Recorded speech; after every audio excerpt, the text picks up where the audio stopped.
Hello student, good morning to all of you. Today we will discuss next chapter में probability. हमने पीछे जो linear programming किया था वो कंप्लीट हो गया चैप्टर हमारा. अब ये चैप्टर प्रोबेबिलिटी. इसमें प्रोबेबिलिटी में से हमें देखो पहले +1 में भी कर चुके हैं कुछ पार्ट और उससे नेक्स्ट पार्ट है वो 12th क्लास में. प्रोबेबिलिटी आपने 10th में भी की थी और अब आगे भी कर रहे हो तो इसमें से क्या कुछ है वो देखेंगे. देखो भी एक चैप्टर हमारा प्रोबेबिलिटी का.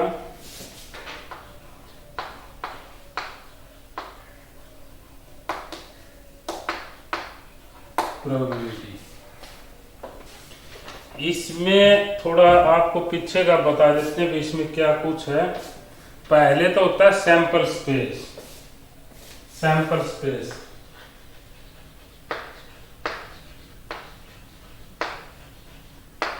सैंपल स्पेस सैंपल स्पेस क्या होगा? Total outcome. उसको हम सैंपल स्पेस कहते हैं, यानी टोटल आउटकम. जैसे एक सिक्के को हमने ड्रॉ किया, उछालते हैं तो उसमें से या तो हेड आएगा या टेल. तो उसका जो सैंपल स्पेस हो गया H और T. जब एक कॉइन को हम उछालते हैं तो हमारा सैंपल स्पेस क्या आ जाएगा? हेड या टेल, दोनों में से कुछ भी आ सकता है. तो ये है सैंपल स्पेस. एक डाई को उछालते हैं और सैंपल स्पेस को S से डिनोट करेंगे. डाई को उछालते हैं, जो लूडो वाली डाइस होती है, इसको उछालेंगे तो इसमें क्या आएगा? 1 भी आ सकता है, 2 भी, 3 भी, 4 भी, 5 भी, 6, कोई भी नंबर आ जाए तो इसको हम क्या, ये होगा हमारे इसका सैंपल स्पेस. तो इसी तरह 2 कॉइन को एक साथ उछालते हैं तो 2 कॉइन का सैंपल स्पेस क्या आ जाएगा? या तो हेड और टेल आ जाए, या टेल और हेड आ जाए, या दोनों बार हेड हेड आ जाए, दोनों बार टेल. तो इसको हम इवेंट बोलेंगे भी. इसके इवेंट है हेड टेल हो सकता है, टेल हेड हो सकता है, हेड हेड या टेल टेल. तो ये इसके इवेंट हो गए. अब इसके बाद है फेवरेबल केसेस. फेवरेबल केसेस क्या होता है? मान लिया हमने एक ये सिक कॉइन को उछाला और उसमें टेल आए, तो टेल आने के तो क्या है? 1 ही तो है. तो फेवरेबल केसेस क्या आ जाएगा हमारा? केवल टेल एक ही पार्ट है. इसमें हम कह दें कि सैंपल्स पे एक डाइस को हमने उछाला, उसमें इवन नंबर आए तो फेवरेबल केसेस हमारे पास क्या आ जाएगा? फेवरेबल केसेस क्या है? इवन नंबर तो हमारे पास क्या है? 2, 4, 6, 3 हमारे पास फेवर में आ सकते हैं. इसी तरह इसमें है कि हेड हेड आए दोनों टाइम, तो हेड हेड आए तो इसका फेवरेबल केसेस क्या आ जाएगा? केवल H H, दोनों एक साथ H H, यानी दोनों मैच आता है तो ये हमारा फेवरेबल केसेस हो गया. अब इसकी प्रोबेबिलिटी निकालें. प्रोबेबिलिटी ऑफ हेड आने की प्रोबेबिलिटी निकालें तो यानी बोथ हेड हो, तो बोथ हेड है तो एक ही केस तो है बोथ हेड का, ये वाला. तो 1/1 में ये कितना आ जाएगा? 4 टाइम हमारे पास है. तो क्या होगा? किसी की प्रोबेबिलिटी निकाले तो ऊपर तो फेवरेबल केसेस और अपॉन में total sample space. Total sample space. तो इससे हमारा ये आंसर आएगा. अब दूसरा है हमारा जो आंसर होगा मिनिमम 0 आएगा इस प्रोबेबिलिटी का, या मैक्सिमम 1, या इसके बीच में ही रहेगा भाई. ये बिल्कुल इंपॉर्टेंट पार्ट है कि प्रोबेबिलिटी का हमेशा आंसर क्या आएगा? या तो 0 या 0 से ग्रेटर, 1 या 1 से लेस, या इसके बीच में लाई करेगा. तो ये हमारा प्रोबेबिलिटी का आंसर. 0 कब आएगा? जब किसी की संभावना ही नहीं हो आने की.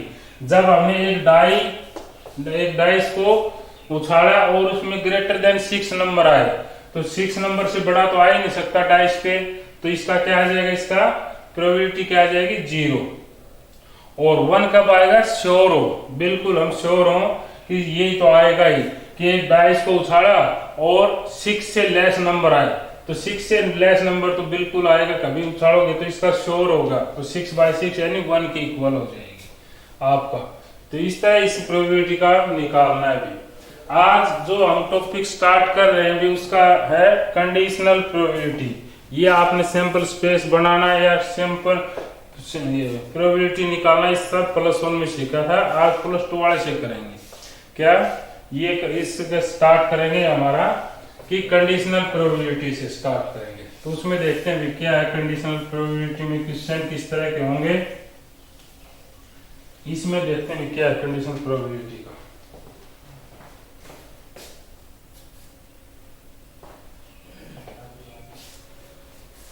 तो फर्स्ट क्वेश्चन है इसका,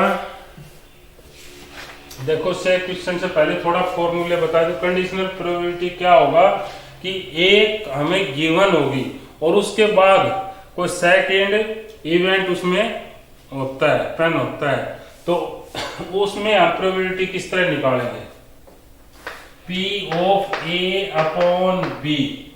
इसका मीनिंग क्या होगा भी कि A की प्रोबेबिलिटी निकालनी है जबकि B की हमें गिवन है, B की जब हमें गिवन है और A की प्रोबेबिलिटी निकालनी है तो उसको बोलते हैं कंडीशनल प्रोबेबिलिटी, यानी कंडीशन लगाई हुई है कि B की हमें मालूम है और A की फाइंड आउट करनी है।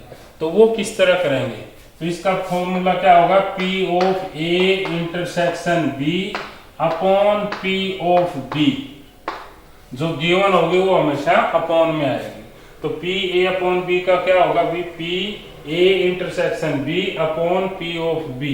ये इसका आंसर हो जाएगा भाई। इस तरह फॉर्मूले में हम पुट करके वैल्यू फाइंड आउट करेंगे। तो क्वेश्चन देखते हैं भी इसका, देखो क्या है, if P ऑफ A 7/13 हमें गिवन है भी P ऑफ A 7/13 और P of B 9/13, P of B 9/13 and P of A intersection, P of A intersection B वो है 4/13। ये इंटरसेक्शन दे रखे, हमें फाइंड आउट करनी है P of A upon B, P of A upon B, ये find out करना है। अब हमें पता है कंडीशनल प्रोबेबिलिटी में है ये, तो कंडीशनल प्रोबेबिलिटी का क्या होगा, देखो क्वेश्चन किस तरह पहचानोगे कि उसमें एक तो अपेंड गिवन होगी और सेकंड हमें निकालनी है, तब इसका मतलब क्या है कंडीशनल प्रोबेबिलिटी। और कंडीशनल प्रोबेबिलिटी का फॉर्मूला क्या होगा, A अपॉन B है तो ऊपर तो हमेशा इंटरसेक्शन, बोथ का इंटरसेक्शन अपॉन में यहाँ डिनोमिनेटर में वो यहाँ पर P ऑफ B, इससे निकालेंगे।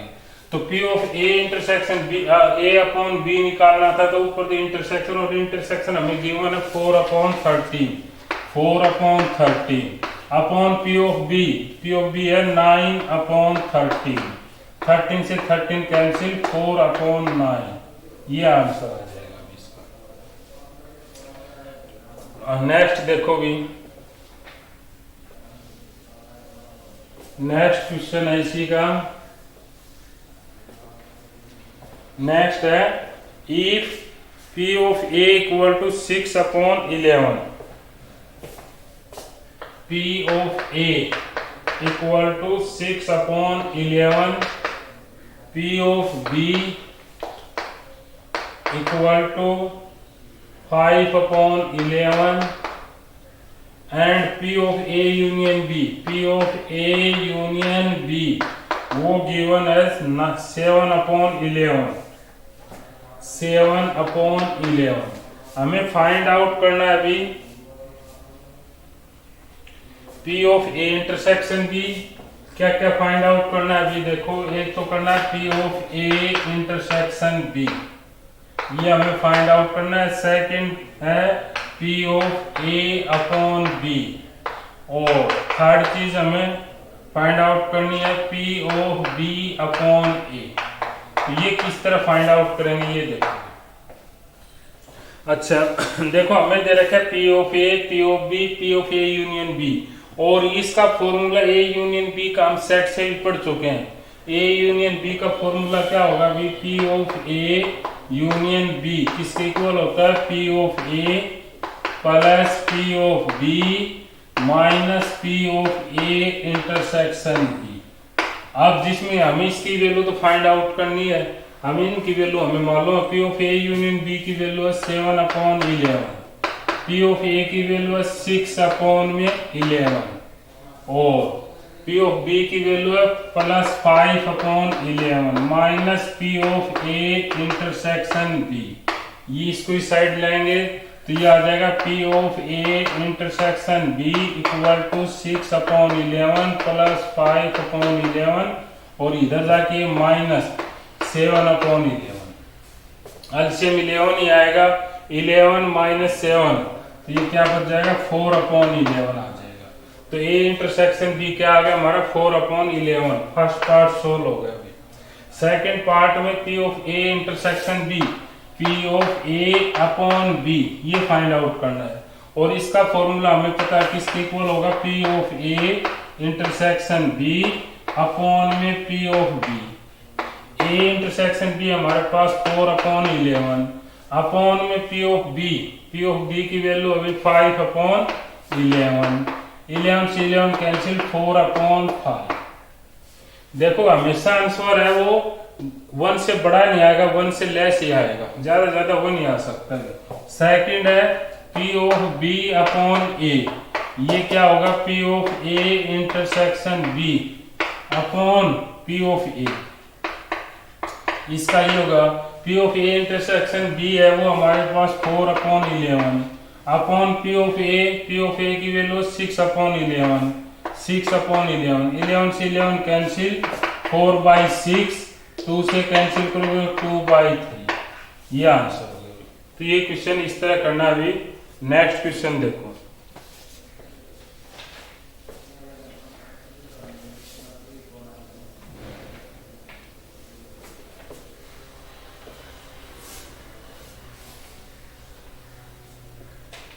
नेक्स्ट क्वेश्चन है ए डाई इज रोल्ड। एक और देखो इससे पहले भी ये है evaluate P of A union B. हमें फाइंड आउट करना है भी A union B find out करना है। हमें गिवन है क्या 2 P of A equal to P of B equal to 5/13 और P of A upon B वो वैल्यू है 2/5। अब सबसे पहले हमें ये फाइंड आउट करना है तो इसका फॉर्मूला क्या होगा भी हमें पता है कि P of A union B किसके इक्वल होगा, P of A plus P of B और minus P of A intersection B इसके इक्वल होगा। तो हमें A यूनियन B निकालने के लिए हमें P ऑफ A की वैल्यू चाहिए, P ऑफ B और P of A intersection B ये रिक्वायर्ड वैल्यू अभी हमें जो निकालने पहले। तो यहां से देखो पहले P of B all are equal, तो P ऑफ B की वैल्यू तो हमारे पास आ गई, इससे P ऑफ B की वैल्यू का 5/13 और 2P of A equal to ये भी 5/13 है। 2 से डिवाइड करोगे तो P ऑफ A की वैल्यू आ जाएगी 5/26 और एक इसकी वैल्यू देखो ये इसके इक्वल दे रखी है P of A upon B किसके इक्वल होगा भी P of A intersection B upon P of B और P of A upon B की वैल्यू 2/5 V1 है। ये वैल्यू हमें फाइंड आउट करनी है। तो A इंटरसेक्शन B और P ऑफ B की वैल्यू है 5/13। इसकी इधर मल्टीप्लाई करेंगे तो क्या आएगा भी 2/5 multiply 5/13 equal to P of A intersection B और 5 से 5 कैंसिल तो 2/13 ये आ गया P of A intersection B।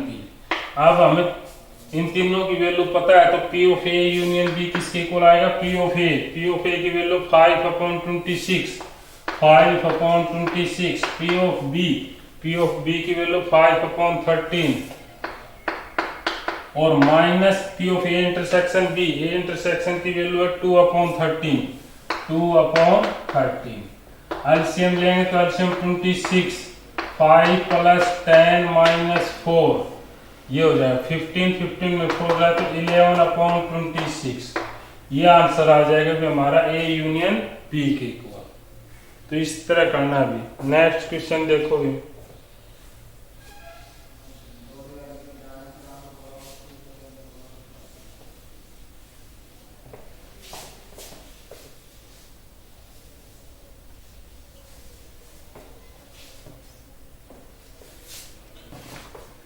Next question अभी, a die is rolled if the outcome is an even number, what is that, it is the number greater than 2। देखो एक die को role किया, तो डाई को रोल करेंगे तो sample space क्या होगा, सैंपल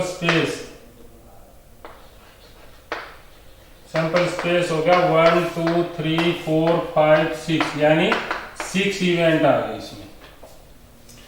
अब इसमें अभी ये die is rolled if the outcome is a even number, what is that, it is the number greater than 2, कि ये 2 से बड़ा नंबर है, ये बताना है। इसकी प्रोबेबिलिटी देखो हमें गिवन है, if the outcome is even number, तो क्या लिखोगे, let A B the event that outcome is even. तो इवन नंबर क्या क्या होंगे, 2 4 6। और let B B the event that outcome is greater than 2,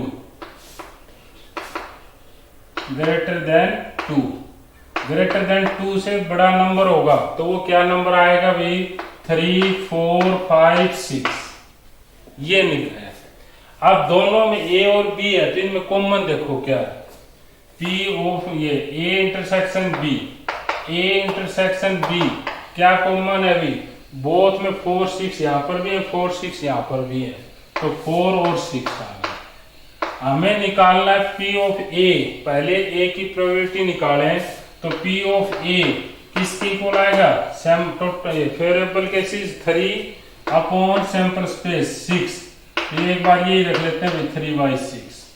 B की वैल्यू निकालें, पी ऑफ बी वो क्या होगा, favourable cases 4 upon total sample space 6, तो ये भी 4/6। और P of A intersection B ये निकालें, तो इसमें इंटरसेक्शन कितने इवेंट है, 2, तो 2/6। अब हमें क्या निकालना है, ये देखो क्वेश्चन में क्या निकालना है, what is the probability that number greater than 2, what is the probability number greater than 2।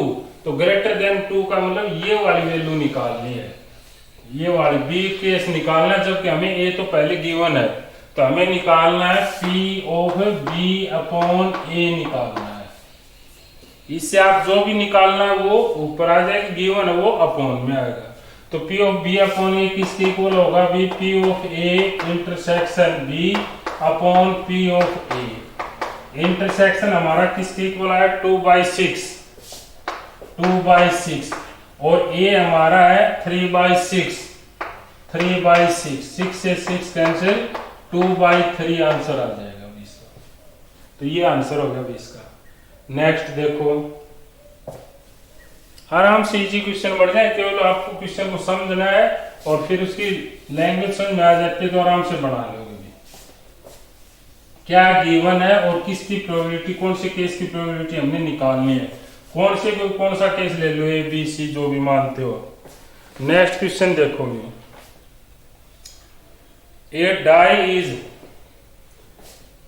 Throne twice, एक डाई को 2 टाइम हमें थ्रो किया, तो एक डाई को 2 टाइम थ्रो करते हो टोटल सैंपल स्पेस कितने बढ़ते हैं, 36, क्योंकि पहले में 1 आ गया, सेकंड में 1 2 6 कोई नंबर आ जाए, 6 केस हो गए, या पहले में 2 आ गया, सेकंड में कोई 6 आ सकता है, या पहले में 3, सेकंड में कोई भी 6 नंबर तक आ सकता है। तो इस तरह ये 6 टाइम करोगे तो 36 केस बढ़ जाएंगे। तो सैंपल स्पेस क्या आ जाएगा, 36। अब सेकंड है वो क्या कहते हैं, ये देखो अब क्या है, what is the, a die thrown twice and the sum of the number appearing is observe to be 6। जो उसके ऊपर नंबर आए हैं उनका सम है वो किसके इक्वल है? 6 के इक्वल है। अभी is the what is the conditional probability that the number is has appeared at least once. What is the probability that the number 4 has appeared at least once. अब इसमें एक तो ये देखिए, अभी देखो क्या है, ट्वाइस को हमने उसको थ्रो किया और उसमें क्या भी number observe is to be 6, sum है वो क्या है? 6 है।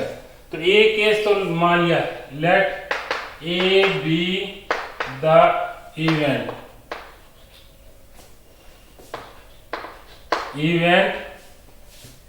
That sum is 6।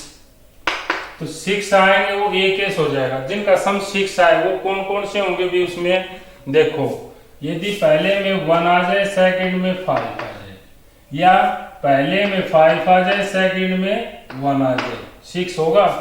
या ये हो सकता है पहले में 2 आ जाए, सेकंड में 4, या 4 2, या बोथ में 3 3 आ जाए। ये तो इसके 6 हो गए भी। नंबर ऑफ ए कितने आ जाएंगे? ये नंबर ऑफ ए ये किसके इक्वल हो गए? टोटल नंबर कितने हो गए भी? 3 to 5। सेकंड केस मान लिया क्या कि 4 इज एट लीस्ट वंस, ये दे रखा है 4 is what is the conditional that the number 4 has appeared at least once. कम से कम एक पे 4 आना चाहिए। तो ये देखो बी द केस क्या मान लेंगे? Be the case event that 4 has appear at least once, कि कम से कम एक पे 4 आए। ये हो सकता है देखो पहली पे 4 आ जाए, सेकंड पे कोई नंबर आ सकता है, 4 1 हो सकता है, 4 2 हो सकता है, 4 3 हो सकता है, 4 4 हो सकता है, 4 5 हो सकता है, या 4 6 हो सकता है। ये नंबर हो गए। या फर्स्ट की बजाय सेकंड पे 4 आ जाए तो ये आ जाएगा 1 4 2 4 3 4 4 4 दोबारा नहीं लिखे, एक बार ही काउंट होगा भी 4 4, तो ये आ जाएगा 5 4 या 6 4। सेकंड पे 4 आ जाए, फर्स्ट पे कुछ भी नंबर आ जाए, सेकंड पे 4 आए, फर्स्ट पे 4 आए, वो तो एक बार आ गया आपका। तो ये नंबर ऑफ बी कितने हो गए? नंबर ऑफ बी हो गए 11। आप दोनों का intersection A intersection B find out करेंगे। तो ए इंटरसेक्शन बी में क्या क्या मिलते हैं? एक तो 2 4, एक 4 2, 2 4 और 4 2। तो ये क्या आ जाएगा? 2 4 और 4 2, यानी 2 केस हो गए। इसमें हमें क्या निकालना है? Find the conditional probability that 4 has appear at least once. हमें बी की निकालनी है, यानी P of B upon A find out करना है। तो इसका फॉर्मूला अब आपको मालूम है क्या होगा? भी P of A intersection B upon P of A। Intersection क्या है हमारा? 2। इसकी प्रोबेबिलिटी निकालें भी, देखो P of A intersection B क्या आ जाएगा? टोटल फेवरेबल केसेस 2 अपॉन में सैंपल स्पेस 36 हो जाएगा। इसी तरह प्रोबेबिलिटी इसकी निकालें A की, तो वो किसके इक्वल आ जाएगा? 5 अपॉन 36। P ऑफ A निकालें तो वो क्या आ जाएगा? Favourable cases 5 upon sample space 36, तो वो यहां रखेंगे। इंटरसेक्शन क्या आ गया? 2 upon 36 upon P of A, P of A आ गया 5 अपॉन 36, कैंसिल 36 से 36, तो 2 अपॉन 5, ये आंसर हो जाएगा इसका। तो इस बेस पे ये करना है। नेक्स्ट क्वेश्चन देखते हैं अभी।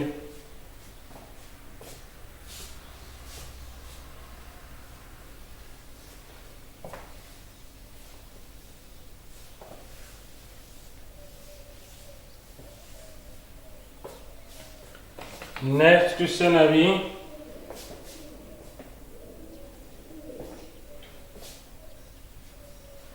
एक कपल हैज 2 चिल्ड्रन।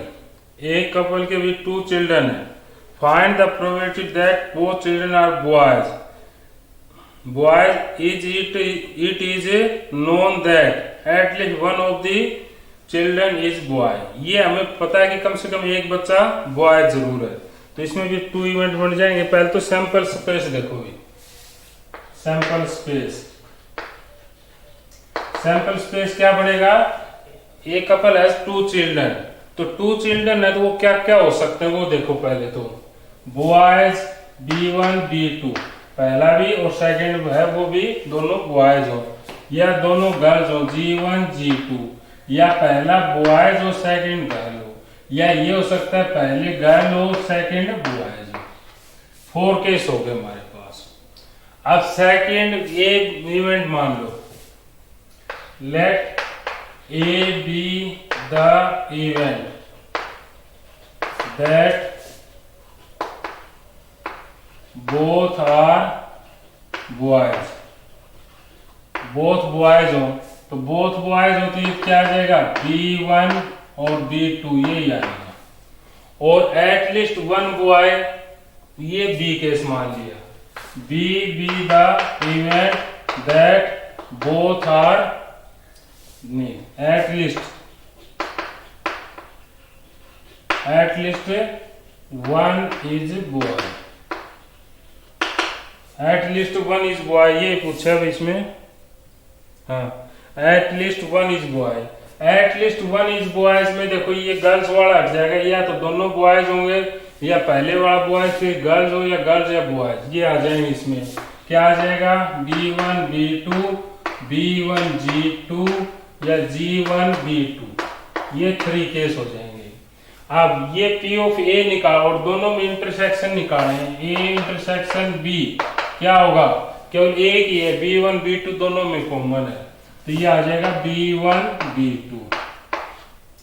पहले इसकी प्रोबेबिलिटी निकाले भी, P ऑफ A वो किसके इक्वल आ जाएगा, इसमें कितने हैं 1 का ही है, तो 1 अपॉन में ये कितने 4, और P ऑफ B कितना है हमारे पास 3 केस है, P ऑफ B में 3 केस है, तो 3 अपॉन 4, और P of A intersection B इसमें कितने केस है, इंटरसेक्शन B में 1 है, तो 1 अपॉन 4। अब क्या पूछा अभी, find the conditional probability that at least 1 is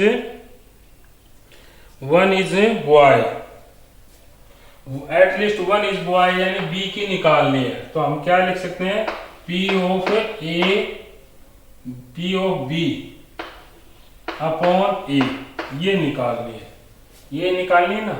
हाँ, और इसमें दे रखा है ये भी, A couple has 2 children, find the probability that both children are boys, both children are boys, ये निकालनी भी, both children were boys, both children are boys, A की निकालनी है, तो यहाँ पर A अपॉन B आएगा, P of A upon B की बोथ की निकालनी है कि बोथ आर बॉयज है, तो P of A upon B की वैल्यू क्या होगी, P of A intersection B upon P of B, ये हो जाएगा। A इंटरसेक्शन B किसके इक्वल है 1/4, तो ये हो जाएगा 1/4, और ये कितना है 1 P of B, P of B है 3/4, ये 3/4, 4 से 4 कैंसिल, तो 1/3 आंसर होगा इसका, कि बोथ आर बॉयज होंगे, उसकी प्रोबेबिलिटी क्या होगी 1/3। नेक्स्ट देखते हैं भी,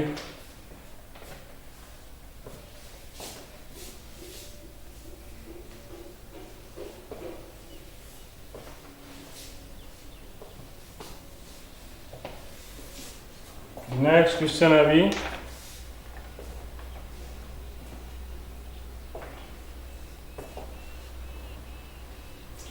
ए बॉय का, इसमें अभी नेक्स्ट ये वाला देखो, एक bag contain 3 red and 7 black ball, एक बैग में अभी 3 रेड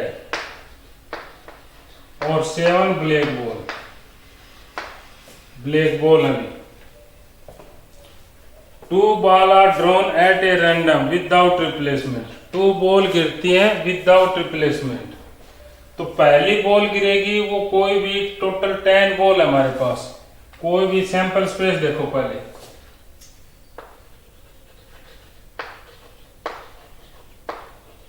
सैंपल स्पेस हमारे पास है 10 बॉल, तो 10 में से कोई भी गिर सकती है, कोई भी गिरेगी तो 10 तरह से गिर सकती है, फर्स्ट गिर जाए या फिफ्थ गिर जाए, एट्थ गिर जाए, कोई गिर जाए।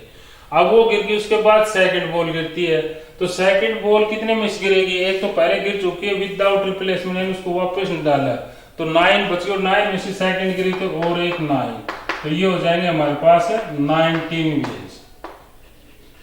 ये सैंपल स्पेस हो गया भी हमारे पास। अब इसमें देखो क्या निकालना है अभी।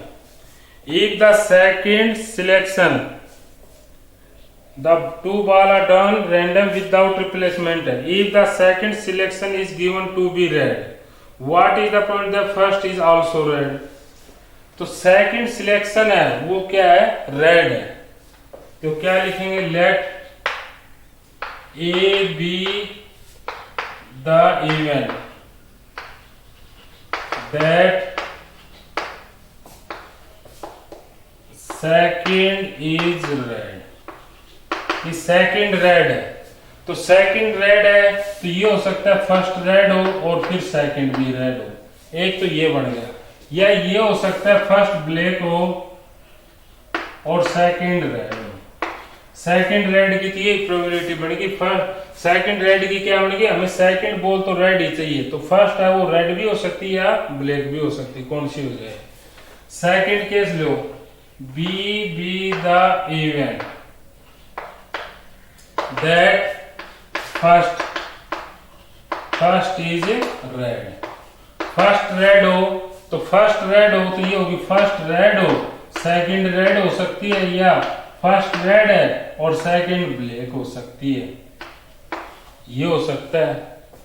दोनों में इंटरसेक्शन क्या होगा? A इंटरसेक्शन B, तो दोनों में है वो R1 R2, ये है। तो इसकी प्रोबेबिलिटी निकालें तो कितनी आ जाएगी?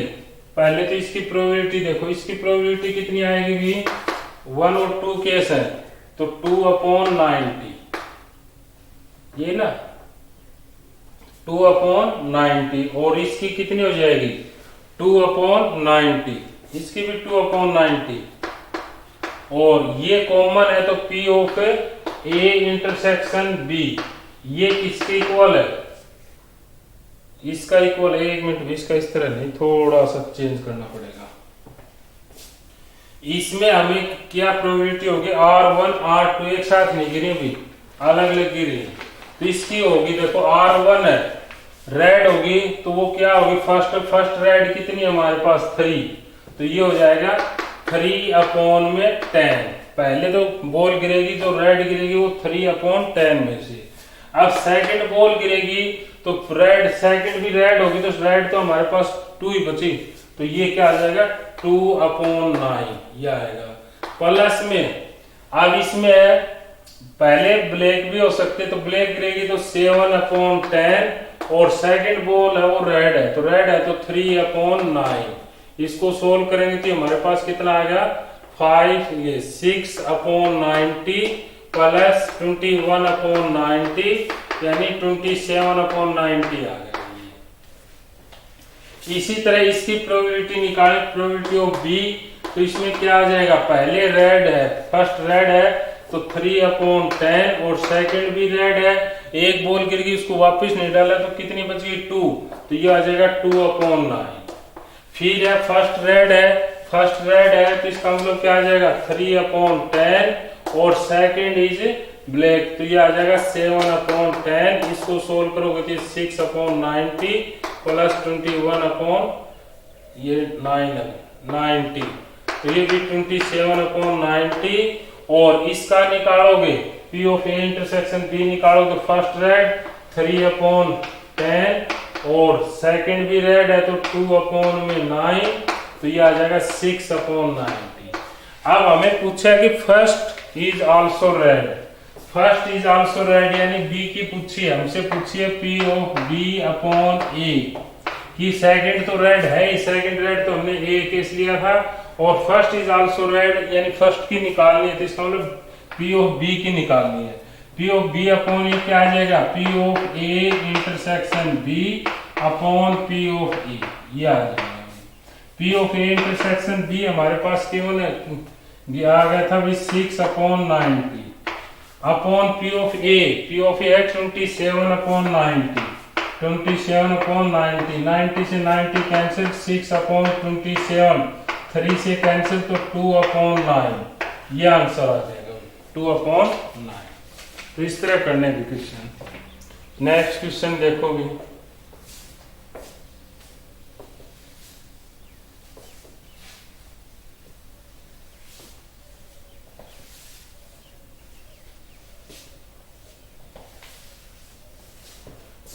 नेक्स्ट क्वेश्चन अभी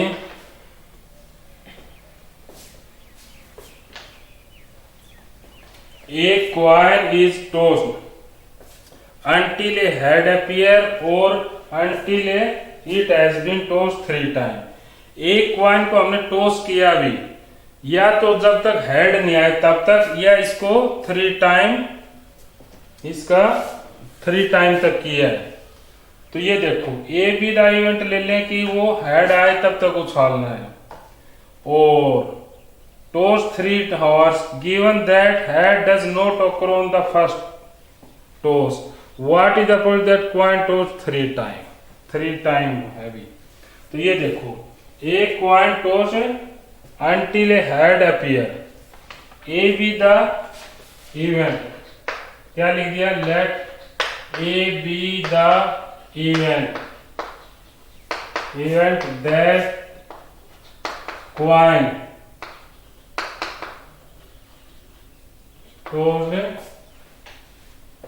tossed क्या लिखेगा भी, हेड अपियर,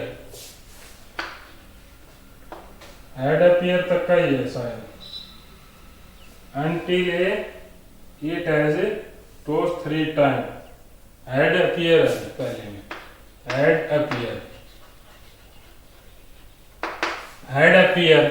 और वो कहता है कि हेड है वो फर्स्ट टॉस में तो आता नहीं, तो हमारे पास क्या हो सकता है, भी देखो फर्स्ट में आएगा नहीं, तो फर्स्ट में तो टेल आएगा, सेकंड में हेड तो आ सकता है, ये होगा, या ये भी हो सकता है सेकंड में भी हेड ना आए, तो फर्स्ट में टेल, सेकंड में टेल, थर्ड में हेड आ जाए, या थर्ड में भी नहीं आए, तो ये आ जाएगा टी टी टी, ये हो जाएगा। देखो दोबारा समझोगी, A B the event that coin toss till head appear, यहाँ पर टिल तक है, जब तक हेड नहीं तब तक उछालना है।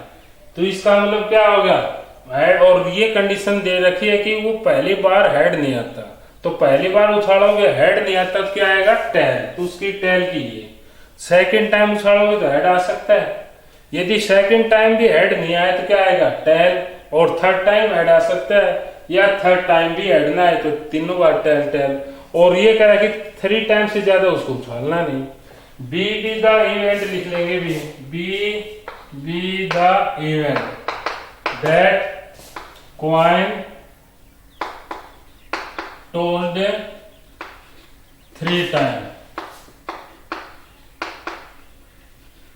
3 टाइम टॉस करोगे तो वो क्या बढ़ेगा भी, 3 टाइम करोगे तभी तो होगा, पहली टेल, सेकंड टेल, या थर्ड में हेड आ सकता है, या ये भी हो सकता है पहले tail, second tail, third tail, ये केस बढ़ेंगे 3 टाइम है उछालने का। यदि आपने सेकंड में हेड आ गया तो फिर उसको आगे उछालना नहीं, क्योंकि हमें तो ये लिख दे रखा है कि हेड आए तब तक उछालना है, या 3 टाइम। तो पहले 2 में हेड नहीं आए तभी थर्ड में आएगा, या थर्ड में भी नहीं आए, ये होगा।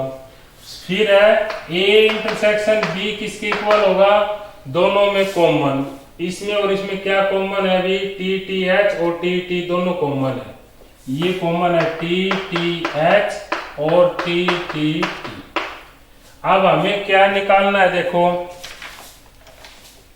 क्या दे रखा है, what is that coin toss 3 time, कि कॉइन को 3 टाइम थ्रो किया है, तो बी की निकालनी है, 3 टाइम तो यही था, तो यानी हमें निकालना है P of B upon A, और ये किसके इक्वल होता है, P of A intersection B upon P of A. ये देखो भैया, आप पहले पी ऑफ ए यानी पी ऑफ ए की चाहिए, तो पी ऑफ ए की प्रोबेबिलिटी किसके इक्वल आ जाएगी, पी ऑफ ए। देखो टेल आने की क्या होगी 1/2, और हेड की क्या आ जाएगी 1/2, या ये हो सकता है केस प्लस हो जाएगा, टेल की 1/2, फिर टेल की 1/2, फिर हेड की 1/2। या फिर टेल की 1/2, टेल की 1/2 प्लस इंटू में 1/2, ये कितना हो गया 1/4 प्लस 1/8 प्लस 1/8, एलसीएम लोगे तो 8, 4 2 जा 2 प्लस 1 यानी 4/8, ये आ जाएगा। और P of A intersection B की वैल्यू देखें, P of A intersection B की वैल्यू क्या आएगी भी, पहले टेल टेल हेड यानी 1/2 मल्टीप्लाई 1/2 मल्टीप्लाई 1/2 प्लस इस टेल और टेल टेल की करोगे तो टेल आने की प्रोबेबिलिटी तो 1/2 है, फिर 1/2 फिर 1/2 यानी 1/8 प्लस 1/8 इक्वल टू 2/8, ये इनकी प्रोबेबिलिटी आगे इसमें रखेंगे। A इंटरसेक्शन B की क्या आ गई 2/8 और P ऑफ A की क्या है 4/8, 8 से 8 कैंसिल 2/4 और ये कैंसिल हो गया, क्या आ गया 1/2, ये आंसर होगा अभी। तो इस तरह इसको सोल्व करना है। तो ये समझ में आ गया होगा अच्छी तरह से, प्रॉब्लम है तो फिर दोबारा से पूछ लेना भी कोई। तो इस तरह ये कंडीशनल प्रोबेबिलिटी फर्स्ट एक्सरसाइज है प्रोबेबिलिटी की, तो ये करनी भी आज के लिए। Thank you.